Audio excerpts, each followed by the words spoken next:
I always thought I knew my Peter like the back of my hand. 27 years together is no joke. I remember how we met at a dance in the club at the factory where I worked as an accountant. He approached me, tall, broad-shouldered, with that special smile of his that still makes something turn over inside me. "May I have this dance?" he asked so ceremoniously, as if we were at a high society ball, not in a smoke-filled hall with peeling walls. Marina appeared in our lives when we had already been married for 10 years. Bright, giggly, with a mop of red hair. My complete opposite. She moved into the neighboring entrance of our building and quickly became my best friend. She would come over for tea, help with the children when I was late from work, bring books that must be read. Peter frowned at first when she appeared, saying she was too loud. But then he got used to her. I noticed the first changes on an ordinary Tuesday. Peter suddenly started shaving twice a day and using the cologne I had given him for his last birthday, which had been gathering dust in the closet. "There's an important commission at work," he explained, avoiding my gaze. I nodded and kept silent. A week later, I saw Marina hastily recoiling from our building entrance when I unexpectedly returned home earlier than usual. I remember that evening when I found a long red hair on his jacket. It was curled in such a perfect spiral that there was no doubt about who it belonged to. I sat on the edge of the bed, examining this hair, and thinking about something strange. Not about my husband cheating on me, but about how I would have to live with this now. Divorce? With 2 teenage children, a mortgage, and a sick mother to care for? A scandal? And what then? That's when I made a decision that many might find strange. I decided not to say anything. Not to him, not to her. I continued to meet with Marina over cups of tea, discussing new movies and complaining about bosses. I continued to cook Peter his favorite borscht on Sundays and iron his shirts. Only now I knew something they didn't, that their secret had long ceased to be a secret. The hardest part was keeping this knowledge inside. Sometimes I wanted to scream, throw dishes, create a scene worthy of a Mexican soap opera. But something held me back. Perhaps the fear of being left alone? Or unwillingness to traumatize the children? Or maybe a strange, almost perverse curiosity. How long would this last? Who would tire of the deception first? Years went by. 1, 2, 5, 10. They became more careful, but didn't stop meeting. I learned to live with this knowledge, like one lives with a chronic illness. It's always with you, but you get used to not noticing the pain.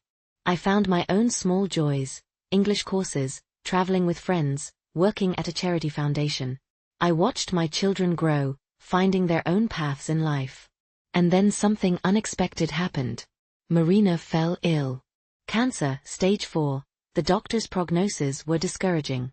I found out about it by chance, from a mutual acquaintance. That day, Piotr came home late, with red eyes. He said he was delayed at work. I silently placed a plate of reheated dinner in front of him and sat across from him. "I know about Marina," I said quietly. He flinched and raised his eyes to me, full of fear and guilt. "I've known for a long time. And about her illness too." He looked at me as if seeing me for the first time. His hand with the fork froze in midair. 10 years, Petya. I've known about you and her for 10 years. He lowered his fork, covered his face with his hands, and began to cry. I had never seen him cry before. Even when his father died, he only clenched his teeth and remained silent. "Why didn't you say anything?" he asked when he could speak again. "What would have changed if I had made a scene? Would you have left me for her? Or would you have stayed with me out of duty?" I wanted neither. That night we talked until dawn. For the first time in many years, we truly spoke to each other. He told me how he fell in love with her laughter, with her boundless energy, how he was tormented by guilt toward me and the children. How several times he wanted to end it all, but couldn't. "She never asked me to leave my family," Peter said. "She said that the scraps of time we had together were enough for her." I listened and realized that I felt no hatred. Neither towards him, nor towards her. Only endless fatigue and a strange relief that I no longer needed to pretend. "She has only a few months left," he said. "My bliss." And then I offered something that surprised us both: bring her to our place. Let her spend her last days not in a hospital. By that time, our children were already living separately. Our eldest son in another city, our daughter had married and moved in with her husband.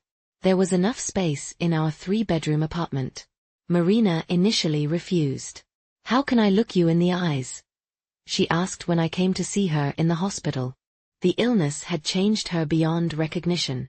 Only a fragile shadow remained of the vibrant, full-of-life woman she once was. "We all make mistakes," I replied. "Besides, weren't we friends before all this happened?" She spent the last 2 months of her life in our guest room. I changed her bed linens, prepared broths that she barely ate, read books aloud when she didn't have the strength to hold them in her hands. Peter would sit with her in the evenings, holding her hand when the pain became unbearable. Strangely, these months brought the 3 of us closer than years of friendship or marriage ever could. We talked about everything: first loves, fears, dreams that never came true. About how oddly life works, bringing people together and creating such tangled webs of relationships. Marina dit on akvit spring morning. The evening before, she asked me to sit beside her and took my hand. "Forgive me," she said. "I never wanted to hurt you." "I know," I replied. And it was true. After her death, Peter and I seemed to be learning how to be together all over again. Without secrets, without things left unsaid, without the shadow of a third person between us. It wasn't easy. Sometimes I would wake up at night with a sudden flash of anger. How could he? How could they both? But then I would remember her face, tormented by illness, his tears, and the anger would recede. Recently, I found a volume of poetry in the bookcase that Marina had once given me. In the margins, notes were made in her handwriting. I sat down in the armchair and began to read. And suddenly I realized I was smiling through tears. Life is a strange thing. It doesn't divide into black and white, into those who are right and those who are guilty. Everything in it is mixed together, like in a kaleidoscope. And perhaps the most important thing is to learn to accept this complexity and find your own meaning in it. Yesterday, I was sorting through old photographs. I found a picture of Peter, Marina, and me at the country house, that summer when we planted apple trees together. Marina is laughing in a straw hat. Peter has his arms around both our shoulders. No one looking at this photograph would have guessed about the triangle in which we existed. I looked at our smiling faces for a long time and wondered, were we truly happy then? 3 years have passed since Marina's death. Peter has become gentler, more attentive. Sometimes I catch him looking at me, thoughtful, studying, as if he's trying to see something new in me. Once I asked him about it. "You know," he said, twirling a cup of tea in his hands, "I keep thinking about how you managed it. How you were able to forgive. How you could welcome her into our home." I didn't find an answer right away. Indeed, how? Wat made ml ect von we and not another? I suppose I just grew tired of hating, I finally said. Hatred requires too much energy. And also, I suddenly realized that she too was part of our life, whether we wanted it or not. Our daughter visited recently with our grandson. Little Kiryusha ran around the apartment, examining the photographs on the walls, and suddenly stopped in front of Marina's portrait. I had placed it on the bookshelf after her death. "Grandma, who is this lady?" he asked. "That was my friend," I replied, feeling my daughter's wary gaze upon me. "And why doesn't she live with you?" "She went far away, to a place from which no one returns." In the evening, when Kiryusha fell asleep, my daughter sat down next to me on the couch with a glass of wine. "Mom, I've wanted to ask for a long time. You knew about Dad and Marina, didn't you?" I flinched. Of course, children sense more than we think. They just don't always talk about it. "I knew," I answered simply. "And you still brought her to our home when she got sick? Why?" I looked into my daughter's eyes, so similar to Peter's, and saw in them not judgment, but a genuine desire to understand. "You see, Nastia, sometimes life becomes so complicated that simple solutions don't work. I could have hated them both, could have made a scene, could have left. But what would that have changed? It would have destroyed our family, caused pain to you and Dima. But this way, we all remained human. even in such a difficult situation. The daughter remained silent, twirling the glass in her hands. "You're strong," she finally said. "I'm not sure I could do it like that." After they left, I often thought about this conversation. Am I strong? Or was I just too afraid of change? Perhaps my decision was dictated not by generosity, but by fear of being alone. Recently, I signed up for drawing classes. I had always dreamed of learning, but kept postponing it, first because of children, then work, then everyday life. Now that I have more free time, I decided to fulfill a long-held dream. The group consisted of women over 50 just like me, some after divorce, some widowed, some, like me, simply decided to finally live for themselves. During the third class, a man sat next to me, the only one in our group. He introduced himself as Igor Pavlovich, a former architect, now retired. We got to talking. He seemed like an interesting conversationalist, well-read, with a subtle sense of humor. After class, he suggested having coffee at the neighboring cafe. I agreed, surprising myself. And only sitting across from him at a small table, I realized that for the first time in many years, I was talking to a man who wasn't Pyotr, simply as a woman with a man. Not as a mother with a teacher's father, not as a client with a plumber, but as one person with another, with a slight hint of mutual attraction. I returned home in high spirits. Pyotr noticed it immediately. Did something happen? You're positively glowing. I hesitated for a moment. Should I tell him about the meeting? About coffee with Igor Pavlovich? But nothing really happened. Just a pleasant conversation. The classes are very interesting, I answered evasively. You know, I never thought drawing could be so captivating. He nodded, but I noticed a shadow of concern in his eyes. He sensed something, just as I had once 10 years ago, sensed a change in him. At the next class, Igor Pavlovich sat next to me again. We were painting a still life with fruit, and he showed me how to properly apply shadows. His hand touched mine, guiding the brush, and I felt a strange excitement, forgotten, youthful. After class, he offered coffee again, and then walked me to the metro. We talked about books, films, his grandchildren and mine, about journeys we would like to take. Not a word about spouses, though the wedding ring on my finger spoke more eloquently than any words. At home, I stood in the shower for a long time, trying to sort out my feelings. What was this? Simple human affinity? Or something more? Did I have the right to these emotions after everything that had happened? After Marina, after my forgiveness, after Peter and I had rebuilt our relationship? In the evening, as we sat in front of the television, Peter suddenly took my hand. Tanya, you seem different lately. Is something going on? I could have lied. Could have said everything was fine, that he was imagining things. But instead, I decided to be honest, just as I would have wanted him to be honest with me back then, 10 years ago. I met Somione. At my drawing classes. We just talk, have coffee. Nothing more. Peter looked at me with a lingering gaze. I could see emotions replacing one another in his eyes. Surprise, anxiety, understanding. Are you falling for him? I don't know. Maybe. I just enjoy talking to him. He released my hand and leaned back against the couch. He was silent for so long that I began to regret my candor. I have no right to judge you, he finally said quietly. After evaluating Ividone. There was such bitterness in his voice that my heart ached. Petya, I'm not planning to cheat on you. Or leave.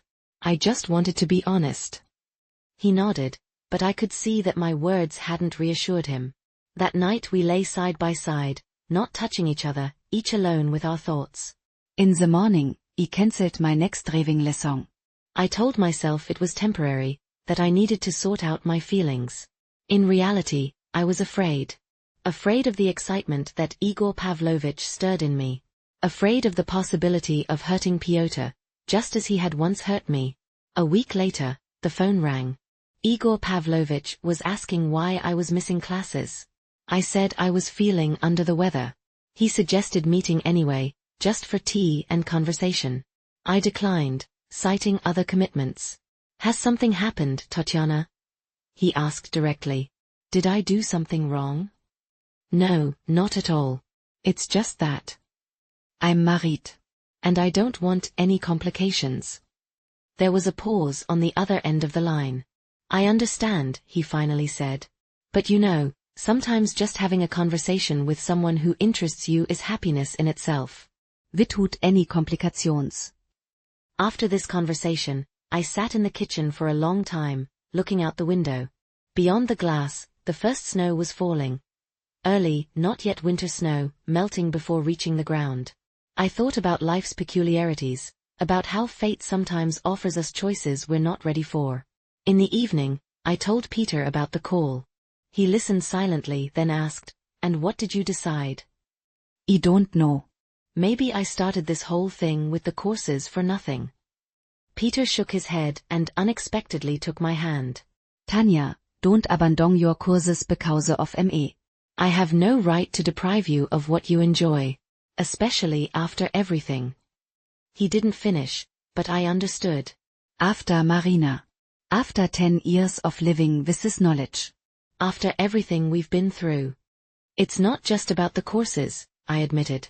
I'm afraid. Of what exactly? What can I feel for another person that you once felt for her? Peter was silent for a long time, looking at our clasped hands. Then he raised his eyes. There was pain in them, but something else too. Understanding, perhaps? You know, I often think about what would have happened if you hadn't kept quiet then. If you had made a scene, thrown me out. I would have deserved it. And what would have happened? I don't know. Maybe we would have divorced. Maybe I would have left for Marina. Or maybe I would have stayed with you out of a sense of duty. But we definitely wouldn't be sitting here now like this. He was right. Our relationship, no matter how complicated it was, had withstood a test that many marriages don't survive. And it wasn't just about my silence or his repentance. It was about something greater that had connected us all these years. Go to your courses, Peter said firmly. Talk with this. What's his name? Igor Pavlovich. With Igor Pavlovich. Drink coffee with him, talk about books. I trust you, Tanja. Just as you once trusted me when you let Marina into our home. That night, I couldn't sleep for a long time. I thought about Peter, about Marina, about Igor Pavlovich. About those invisible threads that connect people to each other. Sometimes entangling their lives beyond possibility, and sometimes miraculously untangling the most complex knots. I returned to the courses a week later. Igor Pavlovich was glad to see me, but remained reserved, respecting the boundaries I had established. We drew, talked, and sometimes had coffee after classes. Gradually, I realized that I could enjoy this friendship without feeling either guilt or fear. One day, as we sat in a cafe, he showed me a photograph of a woman with kind eyes and a gentle smile. My wife, Vera. She died 5 years ago. Cancer. I shuddered at this coincidence. I'm very sorry. You know, Tatiana, after her death, I thought I would never be able to enjoy life again. That any new relationship would be a betrayal of her memory. And then I realized, the greatest betrayal would be to stop living. Vera would never have wanted that. I looked at him and thought about how amazingly life works. Two people who had gone through the loss of loved ones, albeit in different ways, met and found understanding in each other. I had a similar experience, I said, surprising myself. And I told him about Marina. Not everything, of course. But enough for him to understand. He listened attentively, without interrupting, without judging. When I finished, he simply said, "You are an extraordinary woman, Tatiana." That evening, when I returned home, I told Pyotr about my conversation with Igor Pavlovich. About his wife, about how he coped with grief. You know what's strange? I said, pouring tea.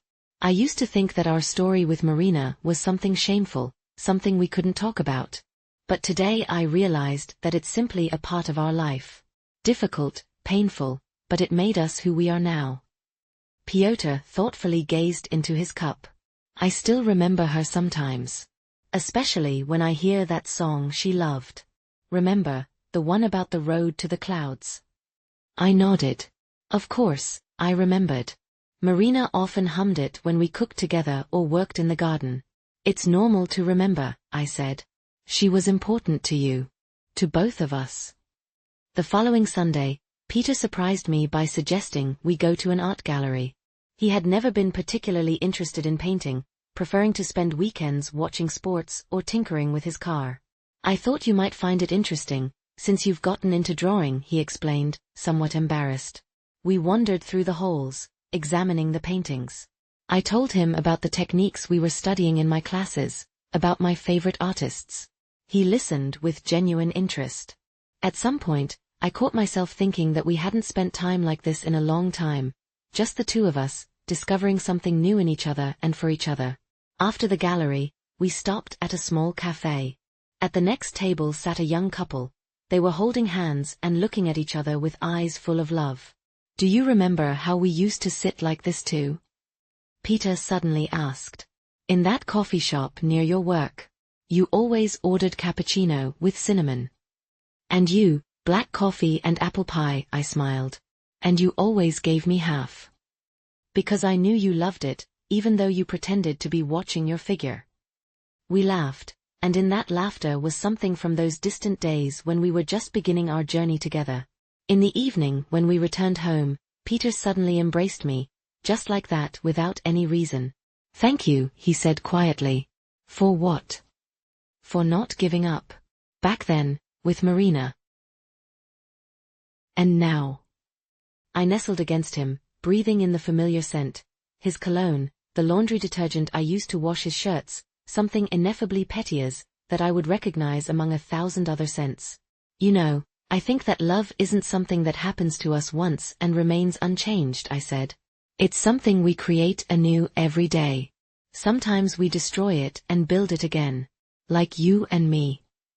The drawing courses ended after 2 months with an exhibition of students' works. I invited Peter, and to my surprise, he not only came but also brought our daughter with her husband and our grandson.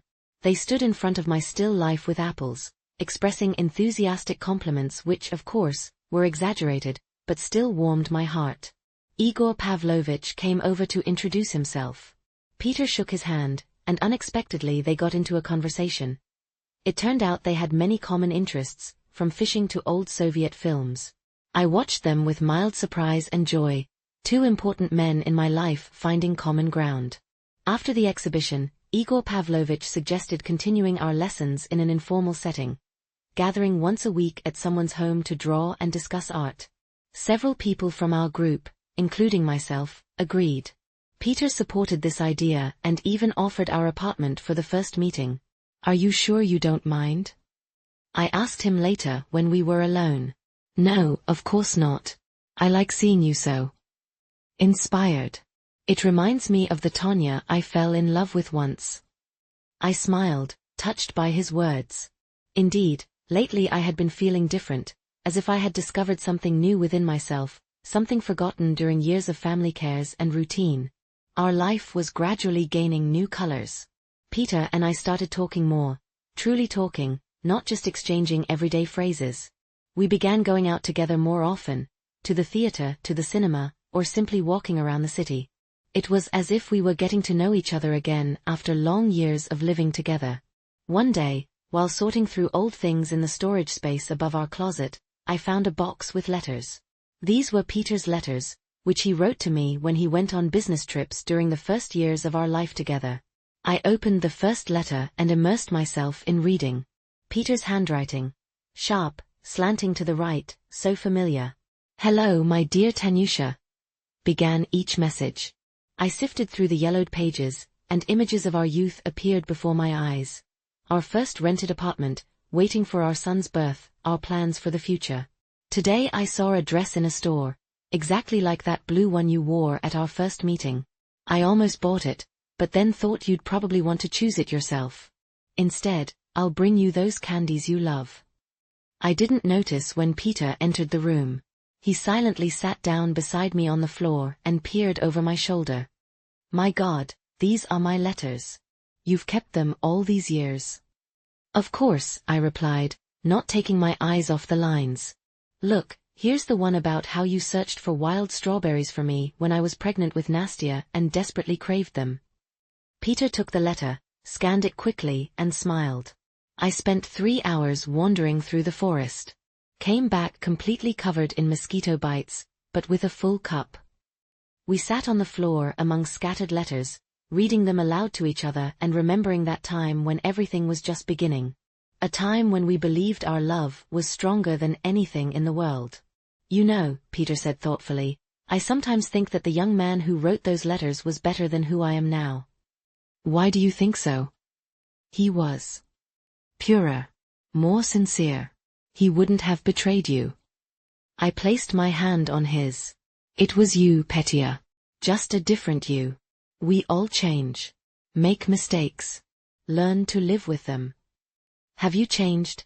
He asked, looking into my eyes. Of course. The girl who received these letters didn't know what real pain was. She didn't know that you can forgive what seems unforgivable. She didn't know that love sometimes looks nothing like it does in novels. We talked until late at night, going through letters, photographs, movie tickets, dried flowers, everything I had carefully preserved in this box. As if we were reliving our story, with all its ups and downs. The next day I decided to write Peter a letter. A real one on paper, like in those times when there were no mobile phones and email. I bought a beautiful envelope and sheets of paper, sat down at the table and began, Hello my dear Petya. I'm writing to you, sitting at our kitchen table. It's raining outside, and drops are tapping on the windowsill, just like back then, during our first autumn together. Remember how we sat by the window in your dormitory room and dreamed about the future? I wrote about everything I felt all these years. About the joy of our first years of marriage, about the happiness when our children were born, about how proud I was of his successes at work. About the pain when I learned about Marina, about the decision to remain silent, about how I learned to live with this knowledge. About gratitude that we were able to go through all of this and stay together. You know, Petya, I don't regret anything. Not even those difficult years. They made me stronger, taught me to value what truly matters. If I were offered to live my life again, I would choose you once more, with all our joys and sorrows. After sealing the envelope, I left it on Peter's pillow. In the evening, returning from work, he found the letter. I heard him enter the bedroom, heard the paper rustling. Then silence fell. I didn't dare to enter, giving him time to read and process what I had written. Finally, he came out of the bedroom. His eyes were moist. Tanya, was all he could say before embracing me tightly. That night we loved each other as if we had gone back 27 years. Passionately, tenderly, openly. Without a shadow of past hurts or doubts.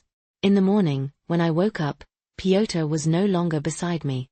On his pillow lay an envelope, exactly like the one I had left for him. Inside was his letter, a response to mine. He wrote about his love, his remorse, his gratitude for my strength and wisdom. About how every day he thanked fate that I had stayed with him, despite everything. You asked if I was truly happy with you. Yes, Tanya. Always. Even when I didn't deserve that happiness. In spring, our amateur artists group organized a plein-air trip to a small village 100 kilometers from the city. Igor Pavlovich, who by that time had become a true friend of our family, suggested that Piotr join us. I don't know how to draw, my husband demurred. It doesn't matter, Igor Pavlovich assured him. The main thing is the atmosphere. Nature, fresh air, interesting people. To my surprise, Peter agreed. We spent an amazing weekend, painting rural landscapes, walking around the countryside, and in the evenings sitting by the campfire, singing songs accompanied by a guitar that someone had brought along. Peter, although he didn't paint, found himself an occupation. Photographing us at work, beautiful views, sunsets and sunrises. He had always loved photography, but in recent years had abandoned this hobby. Now, it seemed, he rediscovered this passion anew. In the evening, when everyone had gone to their rooms, Peter and I remained on the porch of the guest house. The stars hung so low that it seemed one could reach out and touch them. You know what I thought about today? He asked, looking at the sky. About what? About how life sometimes gives us a second chance. Not to everyone and not always, but if you're lucky. I think we're having exactly such a moment right now. I rested my head on his shoulder, breathing in the night air saturated with the scents of herbs and flowers. Yes, Petya. Our second chance. After that trip, something changed in our relationship. As if the last fragments of past grievances dissolved, giving way to something new, a deep, mature feeling that was stronger and more vibrant than youthful infatuation. Peter became seriously passionate about photography. He bought a good camera, enrolled in courses, and spent hours in parks and city streets searching for interesting shots. I continued to paint. Igor Pavlovich, several other members of our group, and I met regularly, exchanged experiences, and organized small exhibitions for friends and family. One day, Igor Pavlovich suggested organizing a joint exhibition, my paintings and Peter's photographs. The idea seemed interesting to us. We chose a common theme, seasons, and began working. I painted spring gardens, summer beaches, autumn parks, and snow-covered streets. Peter photographed the same places at different times of day and in various weather conditions. We worked on the project for several months. It brought us even closer. We often went to nature together, discussed ideas, and debated about composition and color schemes. Sometimes Igor Pavlovich joined us. He gave valuable advice and helped with organizational matters. We decided to hold the exhibition in a small gallery that Igor Pavlovich's son helped us find. He worked in the art field. We sent invitations to friends, family, and colleagues. We prepared with excitement and trepidation, as if it were something very important in our lives. The opening day of the exhibition turned out to be sunny and warm, despite being mid-autumn. I wore a new dress, dark blue with a silver thread, which Peter had chosen for me in the store. "It emphasizes the color of your eyes," he said when I tried it on. The gallery was gradually filling with people. Our children came with their families, friends, acquaintances. I was nervous like a schoolgirl before an exam, though, one might wonder, what was there to fear at my age? Igor Pavlovich approached me, elegant in his dark gray suit. "Don't be so nervous, Tatiana. Your works are beautiful." I smiled at him gratefully. Over these months, he had become a true friend, attentive, tactful, always ready to support. We often talked about painting, books, music. Sometimes, about the past, about losses that each of us had experienced in our own way. But never, about feelings that might cross the boundaries of friendship. This line we both decided not to cross. Pyotr was photographing the guests, smiling, accepting congratulations. I looked at him and thought about how much he had changed over the past year. The wariness in his gaze had disappeared, replaced by a new confidence, a calm joy. He seemed to have grown younger, straightened his shoulders, started smiling more. The gallery director announced the official opening of the exhibition. Everyone gathered in the central hall.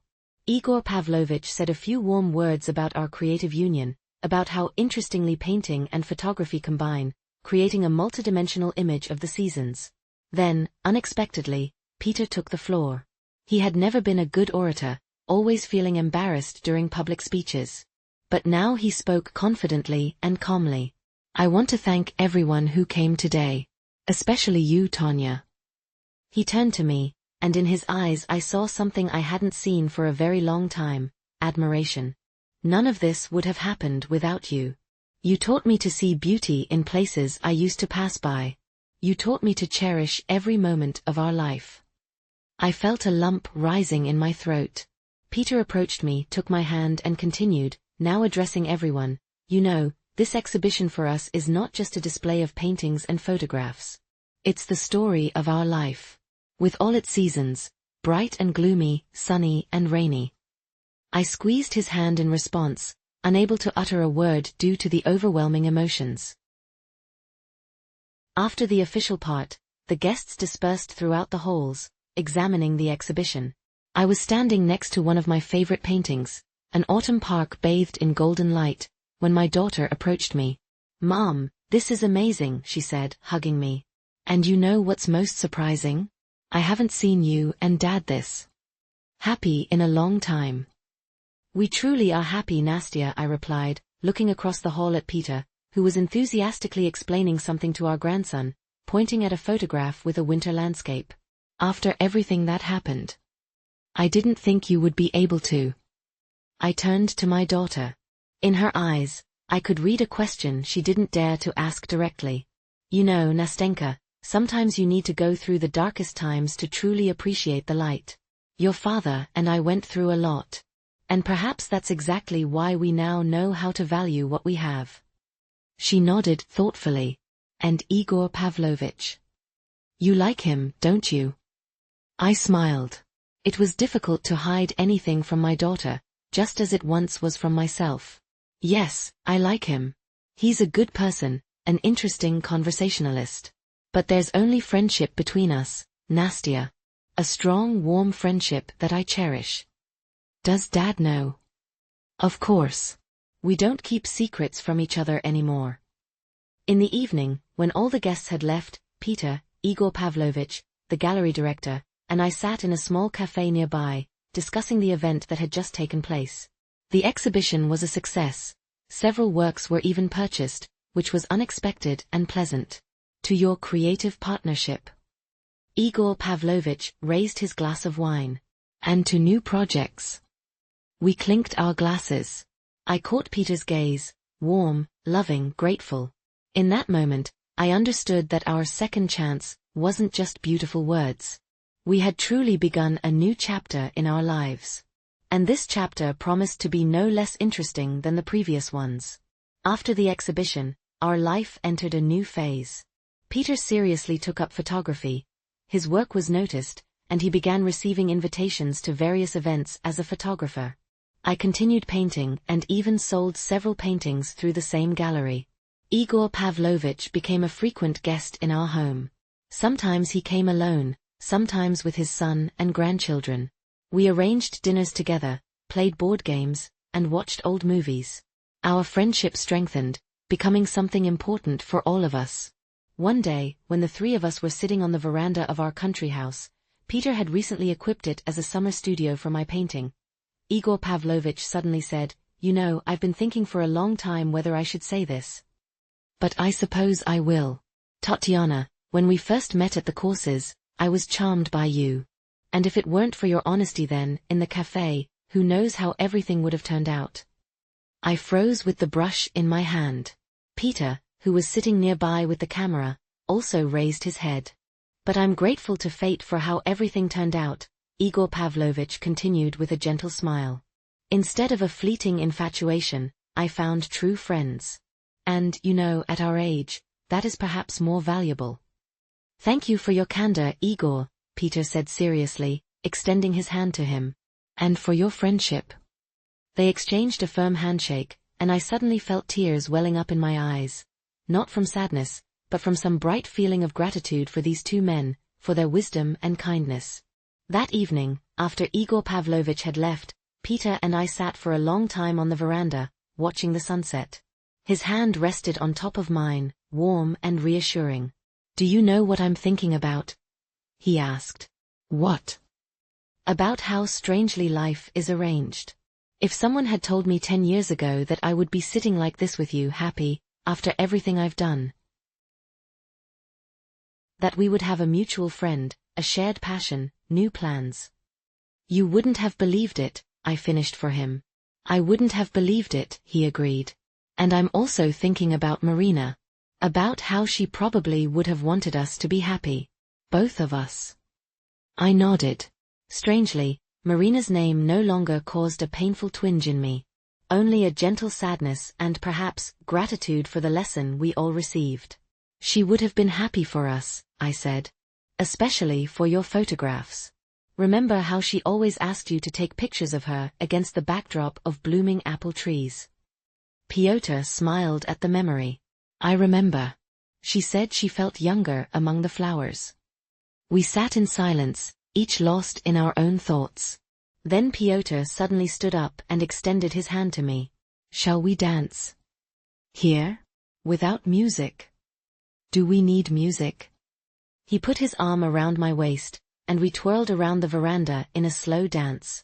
Just like back then, at the factory club, where we met for the first time. Only now we weren't young people full of hopes and illusions, but a mature couple who had been through a lot and learned to cherish every moment together. 2 more years passed. Our creative collaboration with Peter flourished.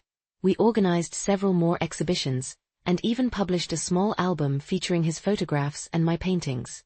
I'll translate the text into English while preserving its literary style and paragraph structure. The children delighted us with their achievements. Grandson Kiryusha started school and proved to be a talented boy. His teacher praised his drawings, saying he had a genuine gift. I felt proud, thinking that perhaps he had inherited my love for art, which had manifested itself so late in my life. Igor Pavlovich gradually became part of our family. He came to all our celebrations, joined us at the country house, and helped Peter build a new gazebo. A strong male friendship developed between them, based on mutual respect and shared interests. Sometimes, watching them, gray-haired, engrossed in discussing some film or book, I would think about how curiously life unfolds. Who could have imagined that a man for whom I once had a fleeting infatuation would become my husband's friend? For Peter's 60th birthday, we organized a big celebration. Children, grandchildren, and friends gathered. The house filled with laughter, conversations, and the clinking of glasses. I looked at my husband, fit, with a neatly trimmed gray beard, wearing a new blue jacket, and thought about how much he had changed in recent years.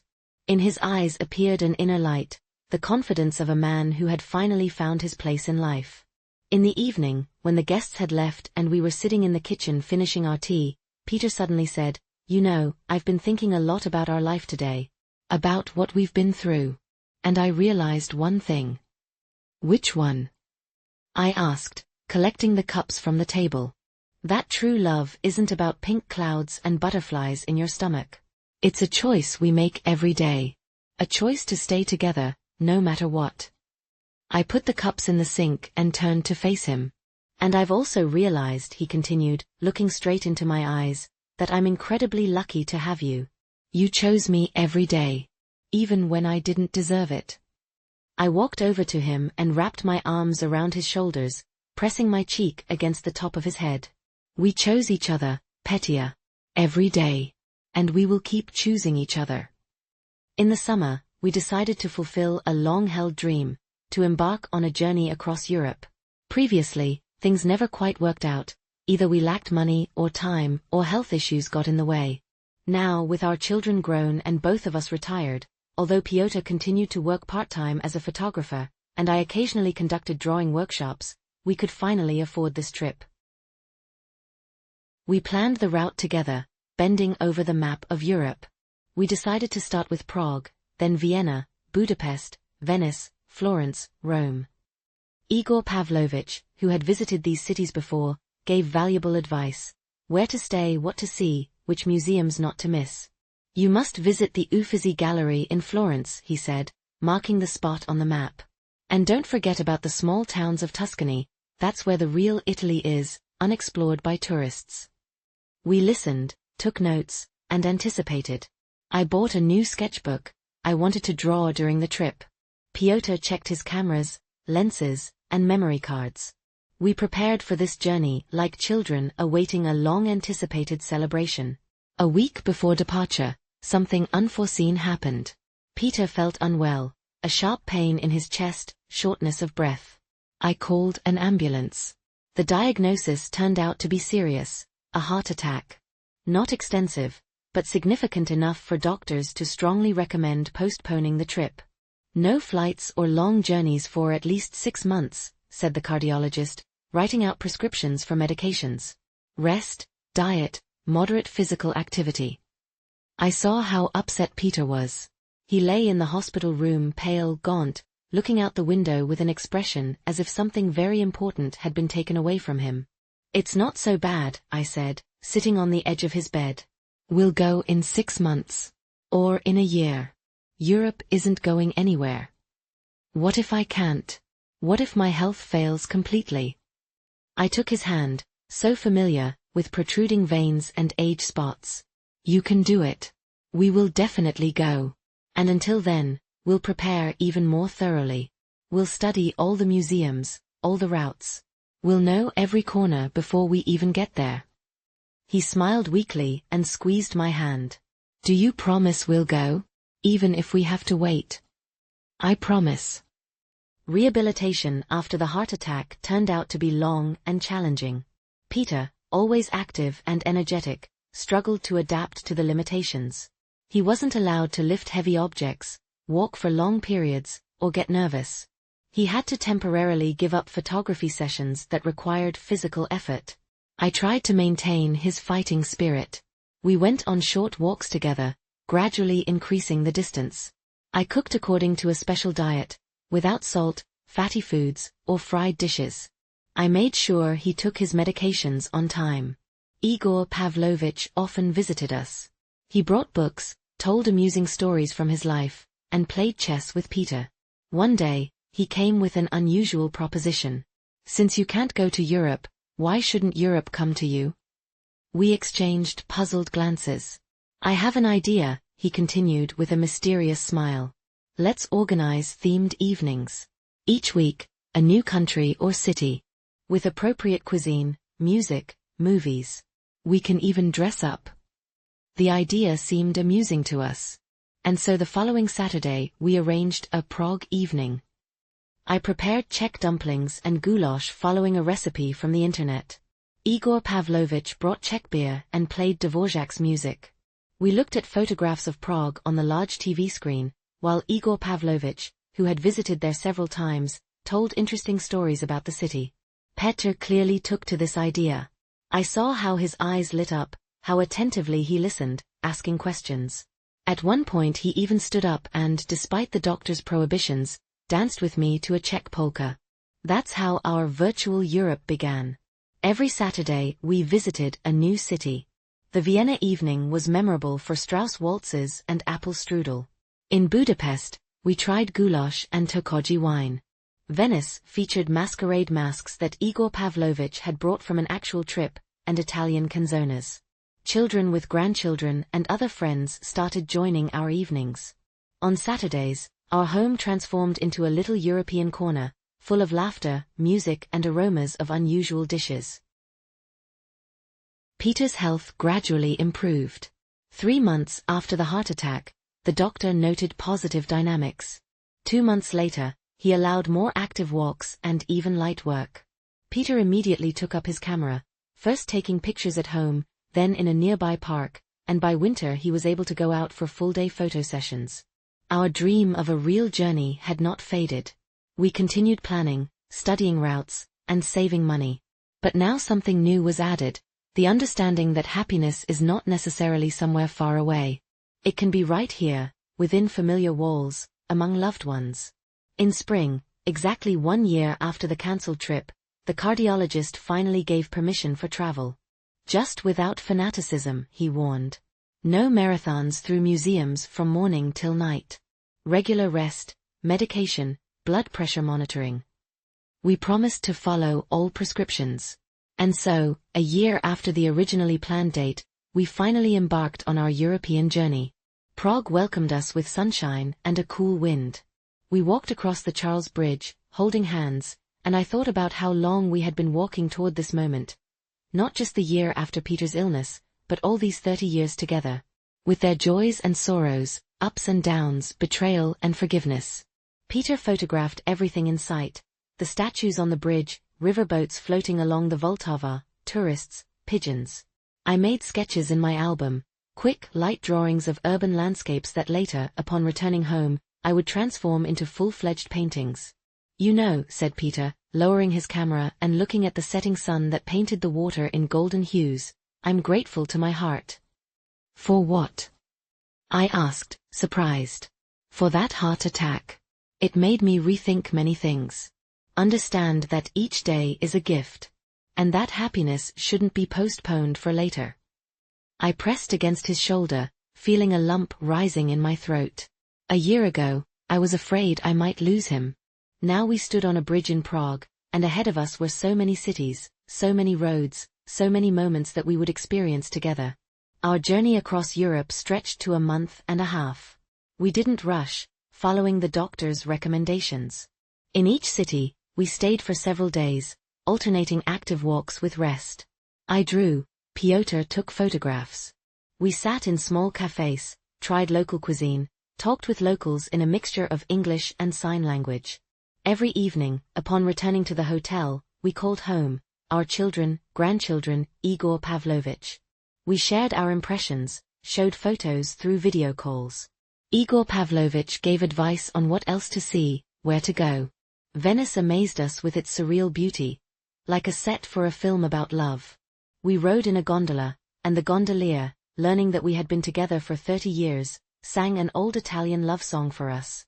Piotr embraced me by the shoulders, and I thought that perhaps in this moment we were truly happy, without looking back at the past, without anxiety about the future. In Florence, we spent several days in galleries and museums.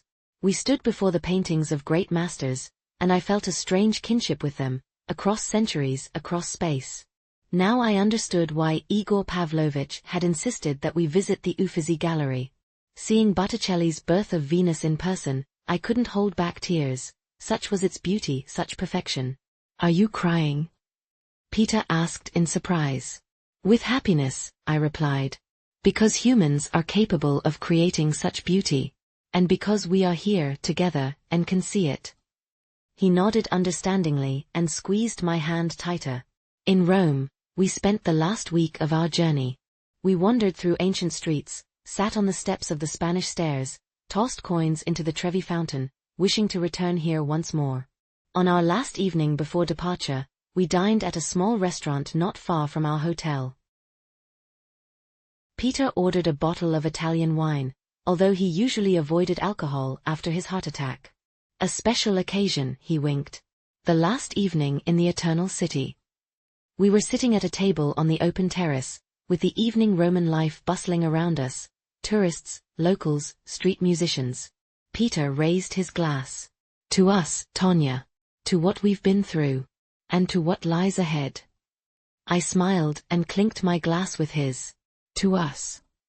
We were drinking wine and talking about the future, about new exhibitions, plans for the country house, how we would teach our grandson to draw and take photographs.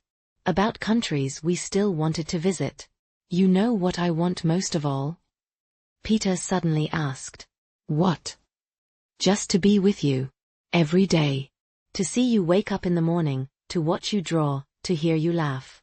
Everything else, travels, exhibitions, it's wonderful but not as important." I looked at him across the table, gray-haired, with wrinkles around his eyes, his face tanned from our travels.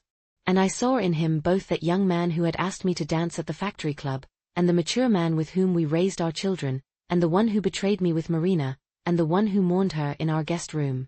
All these images layered upon each other, creating a single portrait of the person with whom I had spent my life. "Me too, Petya," I replied quietly.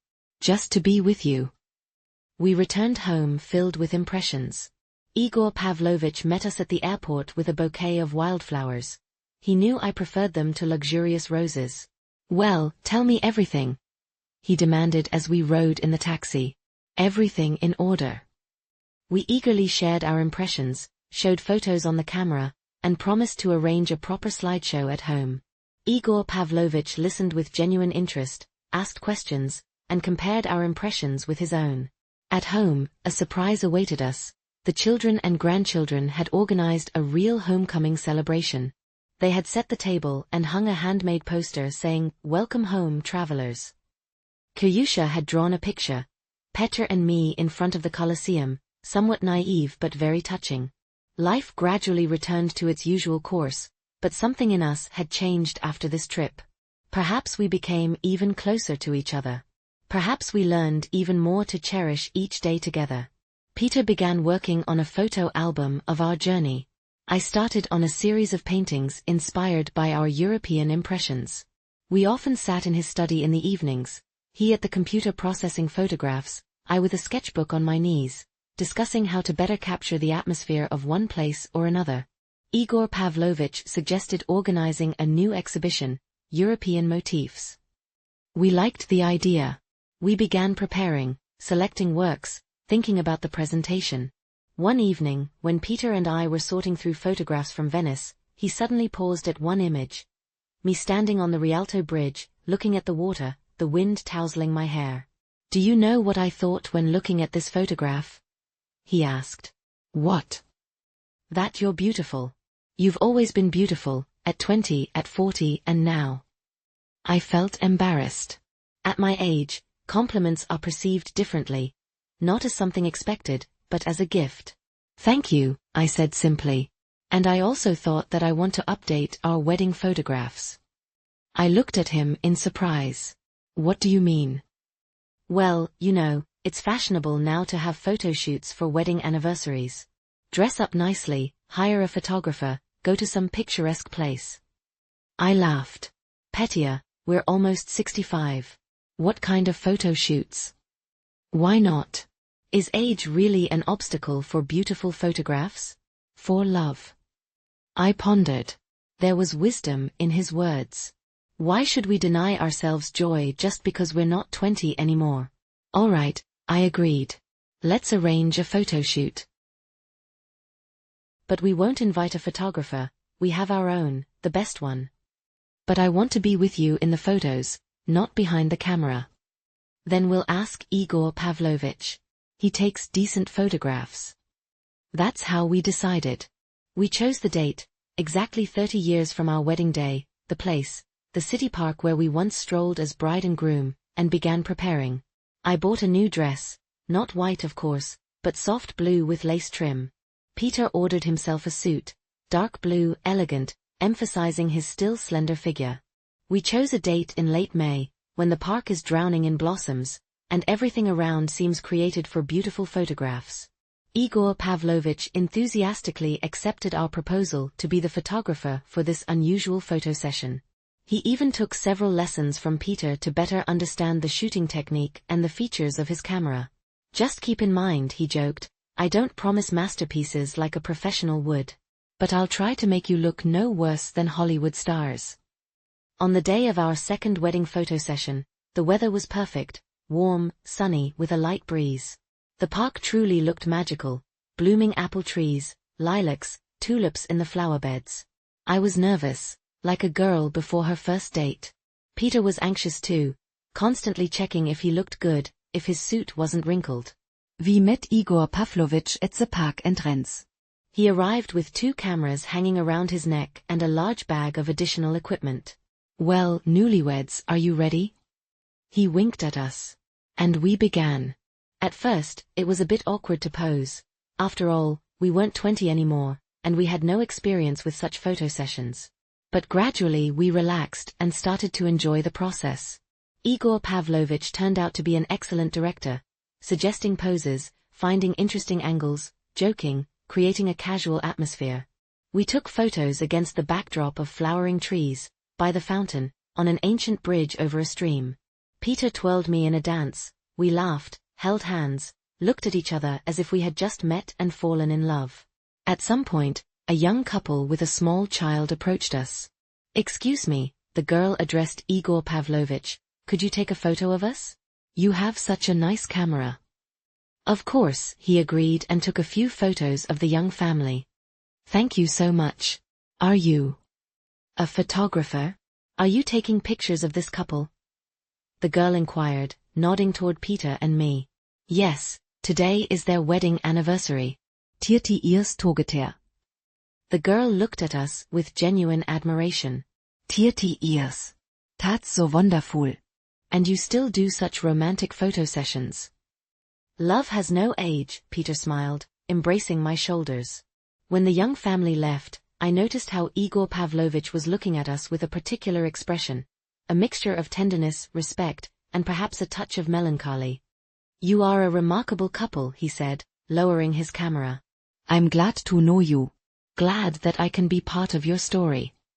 After the photo shoot, the 3 of us went to a nearby cafe, to celebrate the successful session and, of course, our anniversary. Peter ordered champagne, and we raised our glasses to 30 years together and to a friendship that had become an important part of our lives. A week later, Igor Pavlovich brought us the finished photographs, processed and beautifully presented. We looked at them with our whole family, with our children and grandchildren. I didn't expect them to turn out so genuine. They didn't show just an elderly couple posing for the camera, but 2 people whose eyes told an entire life story, with all its joys and sorrows, with love that had endured trials and only grown stronger. "Grandma, why are you crying?" asked Kiryusha, noticing tears in my eyes. "From happiness, little one," I answered, hugging him. "Sometimes people cry when they are very, very happy." He nodded thoughtfully, accepting this strange adult paradox. We selected several photographs for the European Motifs exhibition, deciding that they would serve as a kind of epilogue, a love story that had passed through years, through countries, through trials. The exhibition opened in autumn and had unexpected success. Many people came, not only our friends and acquaintances but also complete strangers who appreciated art. The local newspaper even printed a small article about the creative tandem of spouses who discovered their artistic talents in their 50s. Special attention was drawn to the final part of the exposition, those very photographs from our second wedding photoshoot, against European landscapes, which I painted inspired by our trip. It turned out to be a unique collage, real photographs against the background of my paintings, past and present, intertwined into a single whole. After the exhibition, a young journalist from a cultural publication approached us. "I would like to write an article about you," she said. "About your creative work, about how you found yourself in art at a mature age. And of course about your love story, which is so clearly evident in your works." Peter and I exchanged glances. To tell our story to a stranger? With all its complexities, with Marina, with years of silence, with pain and forgiveness? "You know," Peter replied after a pause, "our story is not quite ordinary. And not always beautiful." "That makes it even more interesting," the journalist smiled. "Perfect stories are boring and implausible. Real life is always more complex and interesting than any fictional plot." We agreed to the interview, deciding to be as honest as possible. After all, perhaps our story would help someone who is currently going through similar trials, not to give up, not to write off relationships that could still be saved. The interview was scheduled for the following week. The journalist, Anna, came to our home with a voice recorder and a notebook. We sat at the kitchen table, drinking tea and telling our story, taking turns, sometimes interrupting each other, sometimes falling silent when memories became too painful. Anna listened attentively, not interrupting, only occasionally asking clarifying questions. When we got to the story about Marina, I noticed how her facial expression changed, from professional curiosity to deep human empathy. "And you kept silent all these years?" she asked, looking at me with disbelief. "How were you able to?" I pondered. Many had asked me this question. Children, Peter, even I asked myself. How was I able to do it? "You know," I finally answered, "sometimes silence is not a sign of weakness, but a sign of strength. I could have made a scene, could have destroyed the family, could have sought revenge. But what would that have changed? Would it have made me happier? Unlikely. I chose a different path, to accept reality as it is, and try to find a place in it for myself, for my happiness." "Weren't you afraid that your husband would perceive this silence as permission to continue his affair?" Peter tensed, but I calmly replied, "Of course I was afraid. But I believed that sooner or later the truth would come out. And when it did, we were able to start over, on different, more honest foundations." Anna turned to Piotr. "And you? What did you feel when you found out that your wife knew about your affair all this time?" Piotr was silent for a long time, choosing his words carefully. "Shame," he finally said. "Enormous, unbearable shame. And gratitude. For her finding the strength not only to forgive, but also to welcome Marina into our home when she fell ill. Not every man would be capable of such an act, let alone a woman." The interview continued for several hours. We talked about our reconciliation after Marina's death, about how we learned to trust each other again, about my friendship with Igor Pavlovich and how Piotr accepted it with understanding and respect. About our creative endeavors, exhibitions, our trip to Europe, and the second wedding photoshoot. About how important it is not to give up, not to lose heart, even when it seems that all is lost. The article was published a month later. Anna sent us a copy of the magazine with a bookmark on the relevant page. We read it together, sitting on the couch in the living room, and I couldn't hold back my tears. Our story, told by an outsider, seemed simultaneously foreign and piercingly familiar. Anna titled the article "Love is Stronger Than Pain, the Story of One Family." It was accompanied by photographs of our artwork and several shots from that very second wedding photoshoot. "Do you think people will recognize us on the street now?" Peter joked, putting his arm around my shoulders. "Unlikely. But even if they do, so what? We have nothing to be ashamed of. Not our story, not our age, nor our feelings." After the article was published, something unexpected happened. People began writing to us, first a few letters to the editorial office, which Anna forwarded to us, then, when the article was reprinted online, comments and messages on social media. People of different ages shared their own stories, thanked us for our candor, for the hope that our experience had given them. "After reading your story, I decided to give my husband one more chance," wrote a middle-aged woman. "Thank you for showing that at any age, one can start all over again." This came from a pensioner who had recently been widowed and feared that life was over. Peter and I responded to these letters, trying to support everyone who reached out to us. This unexpectedly became a new facet of our life, an opportunity to help others with our experience, our story. Igor Pavlovich, after reading the article, came to visit us with a bottle of good wine. "To your courage," he said, raising his glass. "Not everyone would dare to speak so openly about something so intimate." "You know, Igor," Peter replied, "at our age, it's not so frightening to be vulnerable anymore. We've lived long enough to understand that real strength isn't about hiding your weaknesses, but about acknowledging them and moving forward." Igor thoughtfully twirled the glass in his hand. "I keep thinking about Marina. About how she entered your lives. How she became the cause of pain and, paradoxically, the reason for your new closeness." "Yes, it's strange," I agreed. "But you know, I stopped seeing her as just a destroyer long ago. She was a living person, with her own dreams, pain, fears. And she loved Pyotr in her own way. Perhaps not like I did, but sincerely. And she never demanded that I choose," Pyotr added.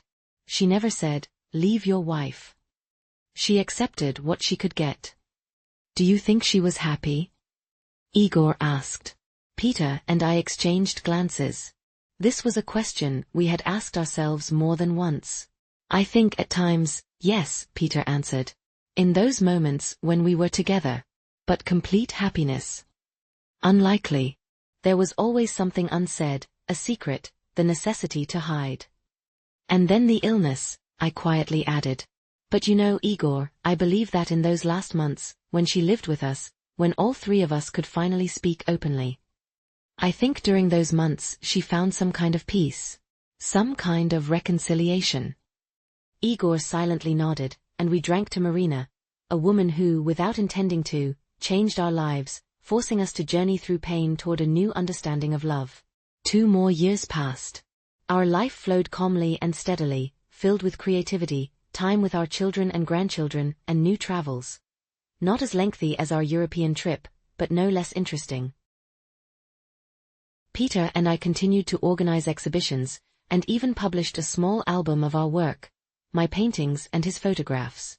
Igor Pavlovich remained a frequent guest in our home. His friendship had become something natural and necessary for us, like air. We celebrated holidays together, went to the countryside, attended theater performances and concerts. On my 65th birthday, Pyotr arranged a surprise. He invited all our friends and relatives to a celebration at a country restaurant. It was a warm September day, golden autumn in all its glory. The restaurant was located on the lakeshore, and the panoramic windows offered a beautiful view of the water and the forest, dressed in yellow and red colors. I sat at the head of the table, surrounded by my closest people. My husband, children, grandchildren, friends. Igor Pavlovich sat at my right hand, elegant in a light gray suit, with his signature bow tie instead of a necktie. This was his trademark detail. After the main courses, Pyotr stood up and raised his glass. "I want to say a few words about my wife, about my Tanya," he began, and I heard emotion in his voice. 32 years ago, I met a woman who changed my life. She was beautiful, intelligent, kind. She became my wife, the mother of my children, my support in everything. But only with the passing years have I truly understood what a treasure I was given. He looked at me, and in his eyes I saw so much love that it took my breath away. Tanya taught me the most important thing, the ability to forgive. The ability to see the best in people, even when they don't deserve it. The ability to love, not for something, but despite everything. I felt a lump rising in my throat and tears welling up in my eyes.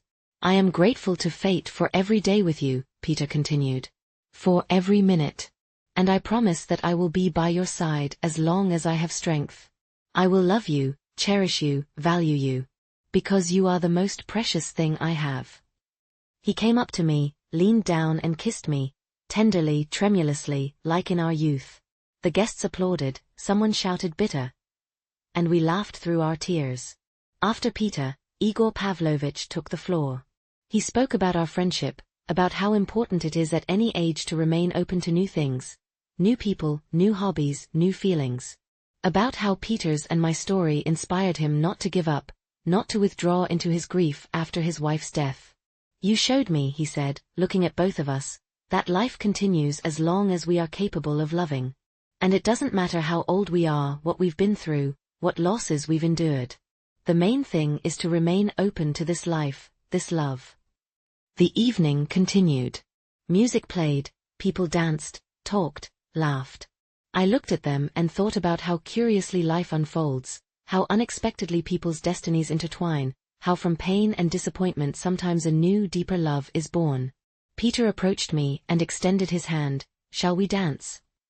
We stepped into the center of the hall. A slow melody began to play, that very song that Marina loved so much, about the road to the clouds. I shuddered, looked at Peter. He recognized it too. It's a sign, he said quietly. It's as if she's telling us that everything is right. That we're on the right path. I pressed myself against him, feeling the familiar warmth of his body, inhaling his familiar scent. We twirled in the dance, and it seemed to me that time had stopped, that there was neither the past with its pain, nor the future with its uncertainty. Only this moment, only the two of us, only this music. Out of the corner of my eye, I noticed Igor Pavlovich watching us with a slight smile. In his gaze, there was neither envy nor regret. Only warm, friendly involvement and perhaps, a touch of gentle sadness for his own past. In the evening, when we returned home,